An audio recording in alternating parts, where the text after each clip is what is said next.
Hello, in this video we're taking a look at whether it's better to lease or buy a car as a driving instructor, and this can apply to other people too because it's very similar even if you're not an instructor.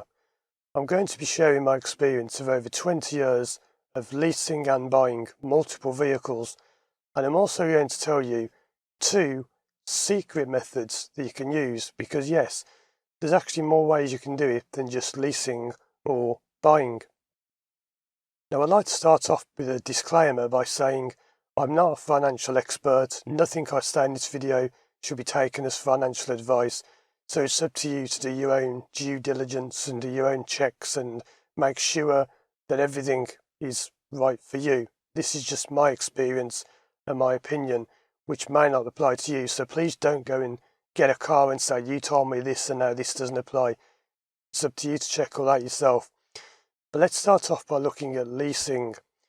So what is leasing? Leasing is when you simply rent or hire a car off a company. So you contact them and they will give you a price for a car on a monthly basis.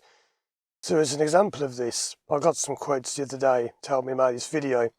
And at the time I record this, which is February 23rd, 2023, I had a quote on a Ford Focus Titanium X.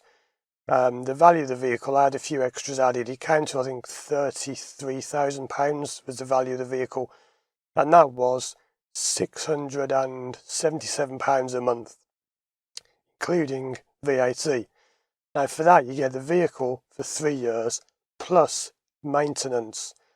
Now maintenance is something you need to be really aware of, and this is one of the biggest points of this video. The maintenance means that this is where it can differ for an instructor or a personal contractor if you're not an instructor. The maintenance is when you pay a set amount per month, and that covers everything. So, but pretty much everything: brakes, exhaust, clutch, suspension, servicing. It also includes, for the deal I can get as an instructor, tyres. So I can have, this is one thing I don't think you can always get on a personal contract, it depends where you go, but I can have unlimited tyres. So if I burst a tyre, I get a free replacement, the top of the range, like a Michelin or a Pirelli or a Goodyear, something like that. So you get unlimited free tyres, whether they're worn, damaged, whatever. So it's a good deal, but it is quite expensive. I mean, £677 a month is a fair amount of money. Now, you've got to consider that as an instructor, because you're running a business, you can claim that as a business expense. And again, I'm not an accountant. This isn't tax advice, but this is what I understand from doing it for many years. So let's say you pay, let's just round off the figure, let's say £7,000 a year for your car. If you use it 100% for business, so it's just all lessons, to and from lessons, doing lessons, you can take that amount off what you pay tax on. So it's kind of cheaper. Now, where people go wrong is they think, oh, if I'm paying £7,000 a year, I'll get a cheque for £7,000 every year. You don't. It doesn't work like that. You don't get taxed on the £7,000. So let's say tax and national insurance was 30%. Again, that can change a lot, but let's say together they're 30%. You don't pay 30% tax on 7,000. So that's how it works. You don't get the money back. You just don't pay tax on that amount. So you are sort of getting 30% off.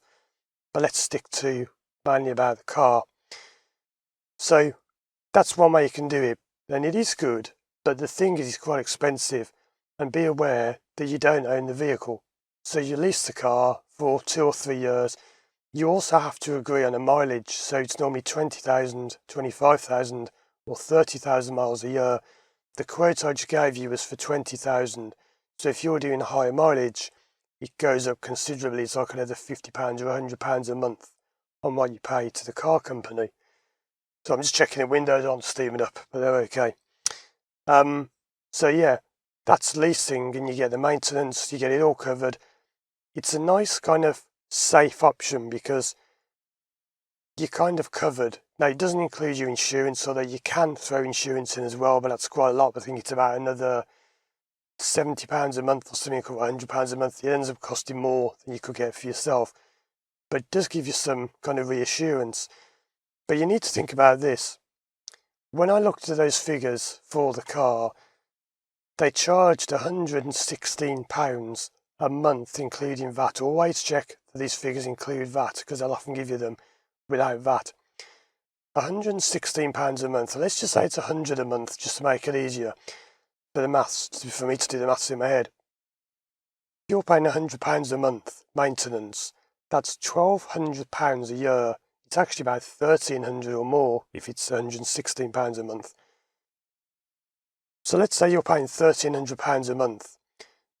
The service is going to be what? Say £200 to £250. So let's say £250 worst case scenario. Let's say you have 2 new tyres. They're about £300 for a pair of top tyres, so that's £500. Some brakes, about another £200, so you've gone up to £700. So you've had 2 new tyres, a service and some new brakes in the first year, and it's only cost you £700, but you've paid £1,300. Can you see how these companies make money? Now yes, you could go blowing tyres and end up costing them more, but unless you're doing something really wrong, you're probably not going to be blowing 6 or 7 tyres a year. I did have a time once when I had something like 3 new tyres in a month because I kept running over nails. Just terrible bad luck, I suppose. So there is that to consider. You are paying a lot over the top. So that's really leasing. It's quite simple. There are different companies that do it. Some don't include the tyres, some do. So again, be careful of this. I'm just going to put this window down a bit because it's fogging up a little bit on that side. So you do be careful because they're not all the same. And I'm not going to name specific companies. I might do another video on that if people want to hear me talking about that. But yeah, that's leasing. Now let's have a look at buying a car. Well, if you buy a car, well, back to leasing for a moment. So there's one thing I forgot to say about leasing. There is one massive advantage to leasing. Good thing I remember this, because it's a massive thing. It's really important. When you lease a car, it's classed in accounting as being off books. Now, what off books means is it doesn't count as personal debt. So let's say that you are thinking of buying a house sometime soon. If you were to go and buy a car from a garage and you took out credit or you got a loan or whatever, that can massively impact the amount that you can have for a mortgage, because they'll look at your outgoings and say, oh, you've just bought a brand new car, 20,000, 30,000 of debt. And they'll knock. Now, this is not just a made up figure. I looked at this the other day.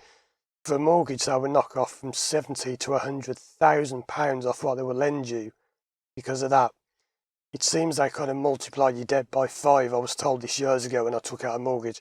They multiply your debt by 5 and knock that amount off what they'll lend you. Again, this is different for every bank and mortgage provider and whatever. Please don't say, oh, that's wrong, that's wrong. It's different for everyone. Everyone's situation is unique. But you do need to consider that when you lease a car, a big advantage is it doesn't count as debt. So if you go for a mortgage, they'll look at you paying, say, £700 a month for a car. Fine, doesn't make any difference. So there is that to consider. Now let's move on to buying. Well, if you buy a car, of course, the advantage is at the end, you own it, because when you lease at the end, you've just got to give it back. And you've paid a lot of money for something you no longer own. So if you buy a car, you are sort of investing in a way, you're putting money into something. And even though it will depreciate in value, at least you'll have something left at the end. The other huge advantage of owning, there's quite a strange advantage to owning a car as a driving instructor, or even if you're not an instructor. And I'll tell you what this is, because it's something you don't ever want to have happen, but it is a strange advantage of owning a car. Let's just say that one day you go out and you get caught on a speed camera or a bus lane camera. You don't want it to happen, but let's just say it did happen. There is a rule that the police have to send you the PNC, the penalty notice charge, within 14 days of the offence being committed. Now, when you lease a car, that doesn't apply, because of course it has to go to the leasing company.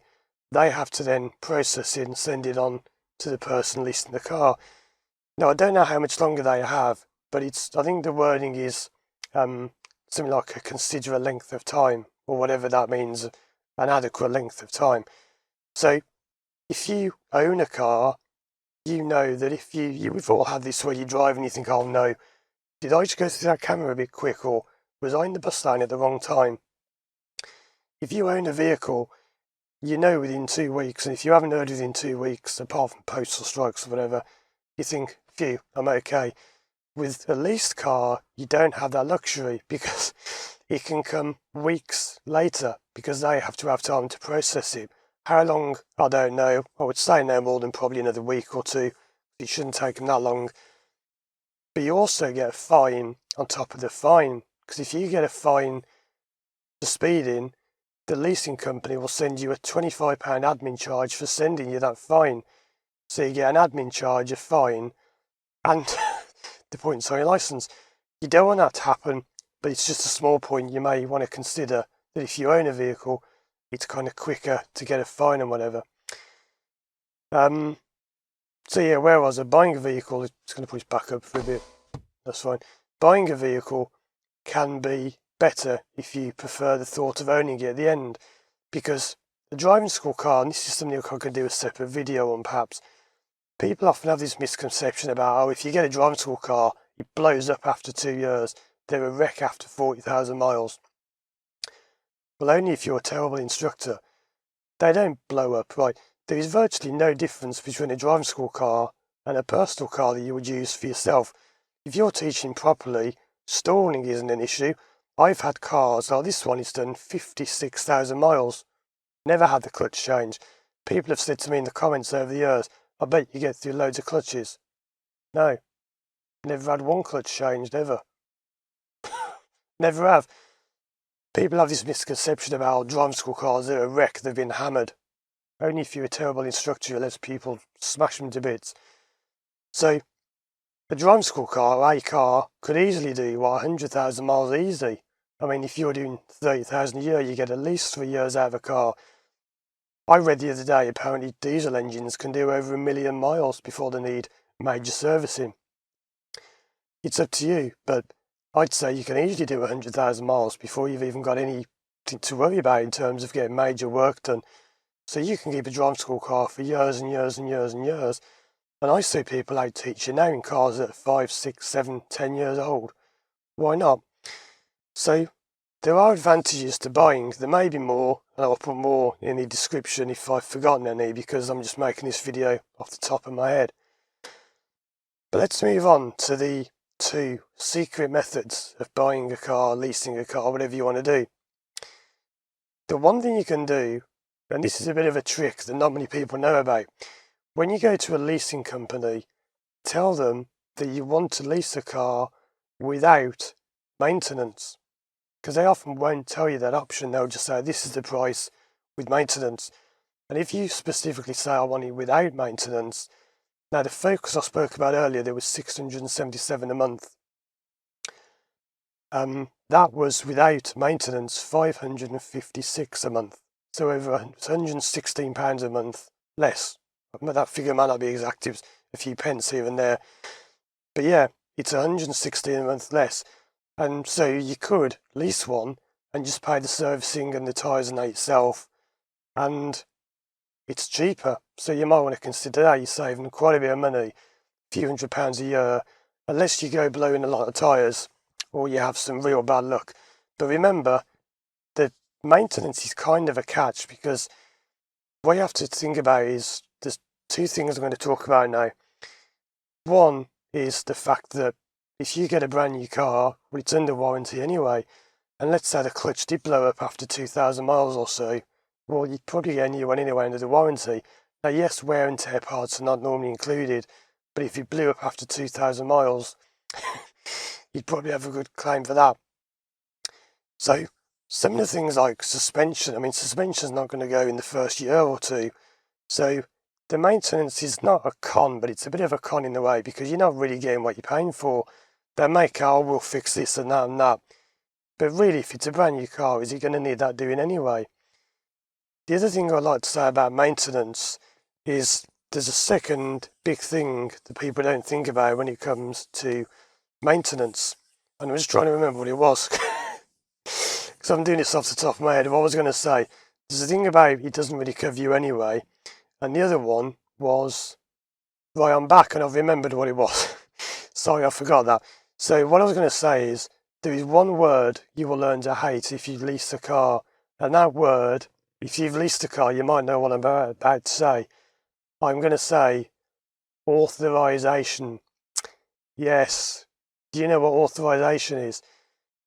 When you lease a car and they say we'll pay all the maintenance for you, what happens is you can take it to a garage and they say to you, oh, we'll have to phone the company and get authorisation, which means they've got to phone the leasing company and say this work needs doing, will you pay for it?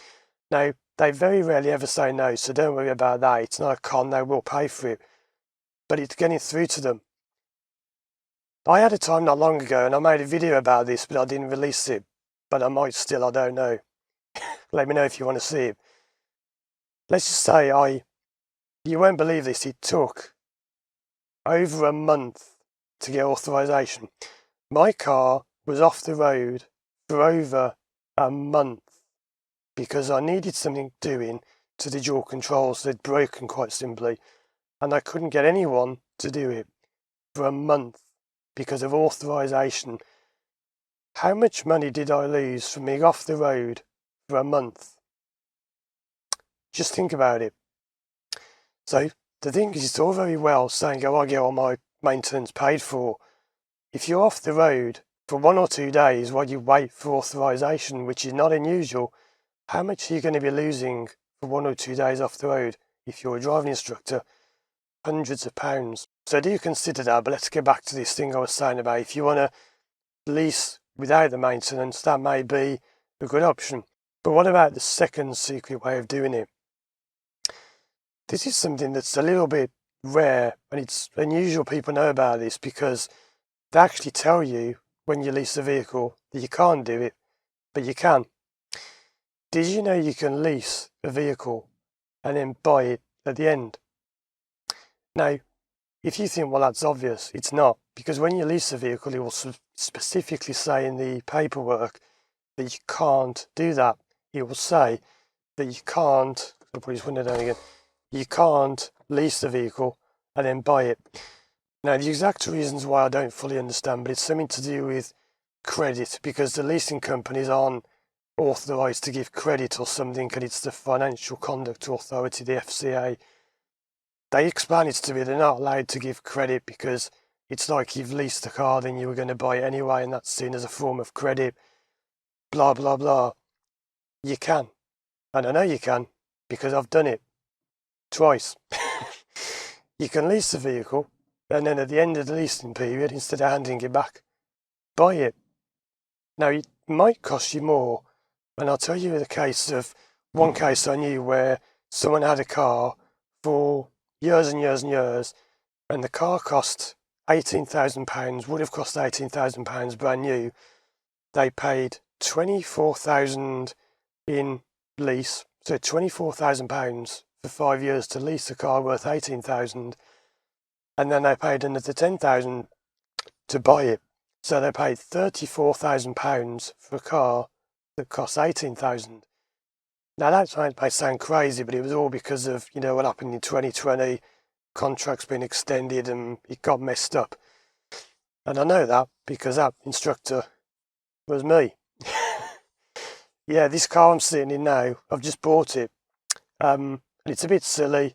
I've leased it for 5 years and then I bought it for £10,000. So it cost me £34,000 to buy an £18,000 car. So don't I feel a bit silly for doing that? But like I say, it's not as daft as it may sound, because what went on in 2020, I had to extend the contract and extend it again because you couldn't get a new car. So it's an unfortunate situation, but I ended up paying a lot of money for a car. I could have bought 2 of these for the price of 1. But I now own this vehicle. It's my vehicle. So there's my answer. Is it better to lease or buy? I think you're better off buying, is my own opinion, because it's better to lease if you haven't got much money. If you're kind of starting out, maybe you're not sure your business is going to last, or you just haven't got a lot of money up front. But if you've got any kind of savings, I do think it's better, my own opinion, not advice, just my opinion. I think you're better off just buying a car, because at the end of it all, at least you've got something at the end of it, even if it's you give it away for a few thousand after years and years of use. Sorry, I'm cold, gonna have to put the window up, it's free. I think it's better to buy, is my opinion.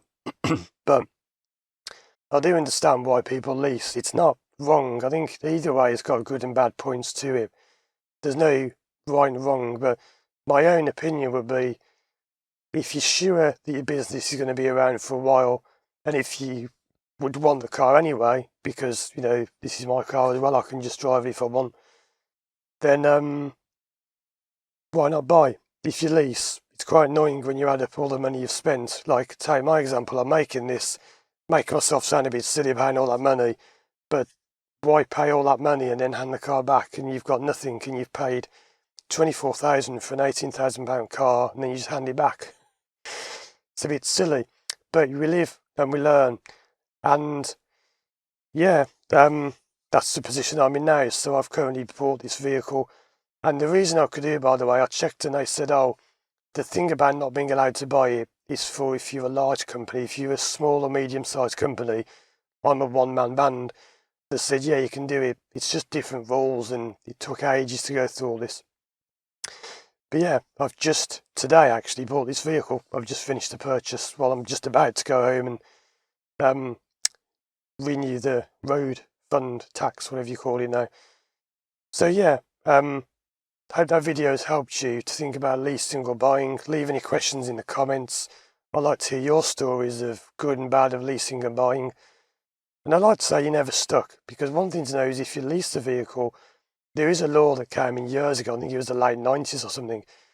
When you lease the vehicle, if you change your mind at any time, you are allowed to hand it back and pay half of the remaining rentals.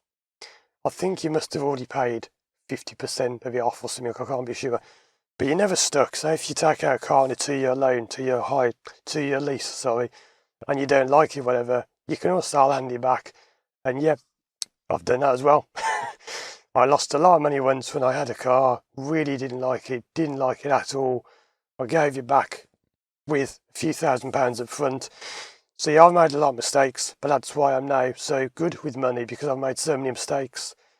That's what makes me now so good, because like as a driving instructor and a therapist, I made tons of mistakes, and now I'm better for it, rather than people who are perfect and never make mistakes. Well, if you never make mistakes, you never learn. So there you go. And also, if you buy a car, you're not stuck. I mean, I could at any time go and trade this in or sell it and lease one.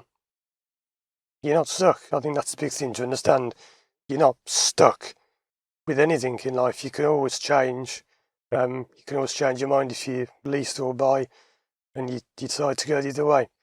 So please do look in the description, because I will probably have forgotten something. I did make a few notes down here, which I'm just going to look at. No, I only made about 3 notes. I don't really make notes for videos, I just make them up as I go. But I just wrote a few things about, about, you know, buying it, whatever. So I do have lots of other videos for driving instructors. I've done one which is over 3 hours long, split into 5 parts, looking at how to pass your standards check, in part 3. I've done 42 hours of teaching a pupil to drive from start to finish. I've done a series of 23 videos showing you me going through a standards check. I've done a 1-hour video with me going through a standards check marking sheet. I've made over 500 videos showing mock tests, driving tests, and whatever. And I've also done over 100, because I'm also a hypnotherapist, I've done over 100 videos on driving anxiety, hypnosis. So if it comes to driving, I'm your man. I do pretty much everything. So please do subscribe to my channel and like this video. It makes a big difference, doesn't cost you anything, makes a big difference to me. It's getting a bit cold now, so I'm going to get back home, but check out these other videos on the screen now for more help with driving lessons, driving tests, hypnotherapy, hypnosis, fears, phobias, whatever. Thanks for watching, and as always, I'll see you again soon for more videos.